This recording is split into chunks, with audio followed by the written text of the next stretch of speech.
The biophilia hypothesis suggests that there is an instinctive bond between human beings and other living systems.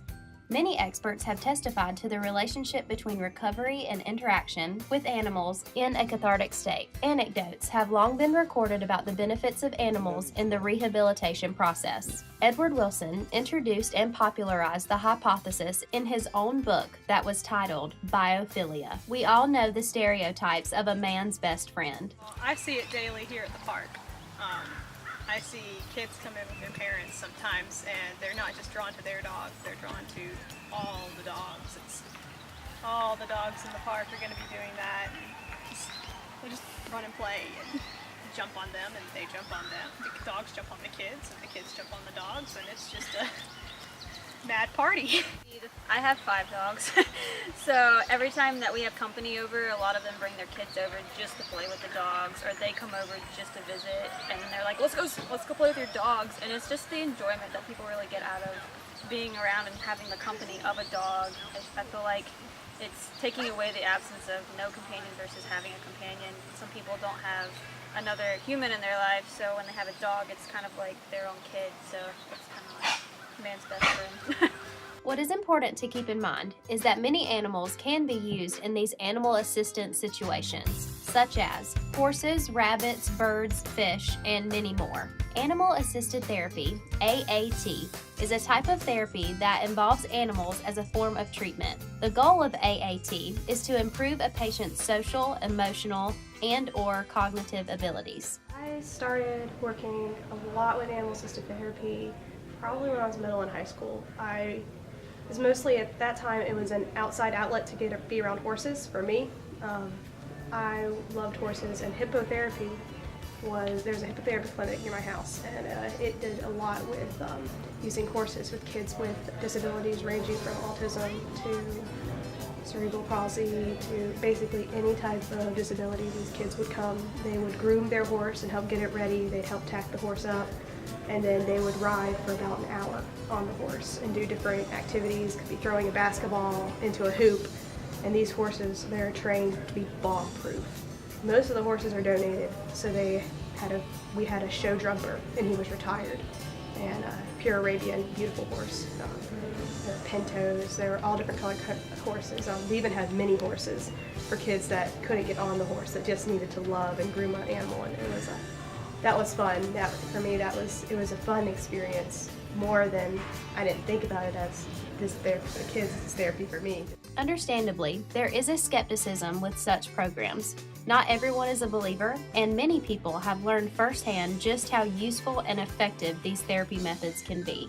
There is much evidence, both anecdotally and categorically, which speaks to the power of animals in the healing process, whether it be for some kind of emotional trauma or an actual injury. So I've had horses my whole life. My aunts, I grew up, instantly having a horse and just riding it right away when I was young. Started teaching kind of in my backyard when I was about probably 12, like neighborhood kids, just, giving lessons and giving rides. And my first tangible therapy was, I had a lady who was an adult, she was probably 40-ish, and had a real bad problem over exercising. She was like obsessive compulsive about it, and really struggled with it. She was very skinny and just had a lot of issues from that compulsion. She came to me and started riding, and I was probably only about 15 at the time, and she just kept telling me that it made a huge difference with her not feeling like she was compulsive about exercising, that it was really just helping her mentally. Animal assistance therapy affects people in all walks of life. And one of the members of our documentary team actually has a brother involved in a program currently. Justin Brew's brother and mother can give us a first-hand look at how animal assistance affects families on a personal level, and just how genuine the bond is between therapy animals and the clients who benefit from their interactions. So Daniel has a very rare disease called Alexander's disease, which is a leukodystrophy. To the layman term, it's where the white brain matter, the protective sheath, disappears. So any milestones that he makes, he's going to lose. So with the hippotherapy or therapeutic riding, they're known kind of as the same.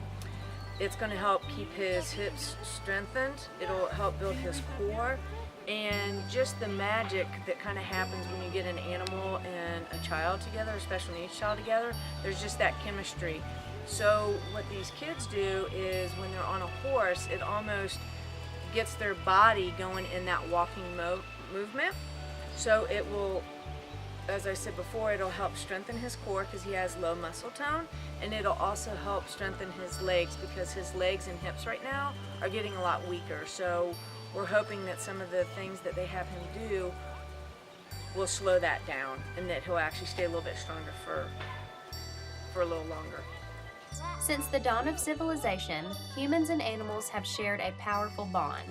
Through the ages, this bond has been a source of solace and relief for those who suffer from physical or emotional pain. The animals understand that he's gentle, and he also understands that even though he might only be this tall and you have these huge horses, he understands that they're gentle as well. So you kind of see that compassion. I've seen more compassion and more wanting to snuggle since we've started this. But I've also noticed that his balance, when we first came, his balance was way off, his gait was way off, gait meaning the way your hips are when you walk. So since we've done this, we've done it for about a year and a half, close to 2 years, I've noticed his gait has gotten better and his balance has gotten better. And if he goes to fall, he's able to catch himself, or he's able to, when he does fall, he's able to fall more gracefully, not just that hard pound header, as we call it.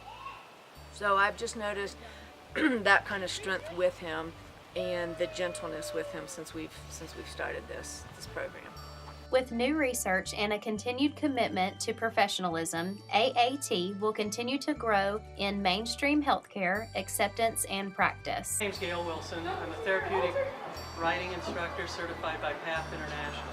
If there are mental or emotional issues, then that's going to be one that we treat. They can sit up straight perfectly fine, but I'm going to focus on, activities that will exercise or help them with those either emotional or mental issues. But most of all, the hardest thing to find are horses. Not the hardest thing to find, but the most important thing to find a horse that's willing and wants to take care of people. An example would be if the person becomes unbalanced, we have horses that'll immediately stop as soon as because they can feel that even before we can see it. And so they'll stop. They'll try to move in a way so that they don't, they can help that person. Those are the kind of horses that should be therapy horses. The result will provide one more tool to enhance the individual's well-being and one more reminder of the companionship animals can bring to every aspect of our lives. I feel very strongly it's not just riding the horse, but it's an emotional bond that I want all of the people that I help, that I work with, I want them to make with that horse, forge with them. Because there's something about a horse that emotionally just works with human beings. And some scientific studies have even said that horses, when you bond with them, they're, I'm not sure if I believe it, but they say this, that their heart rate will actually match our heart rate.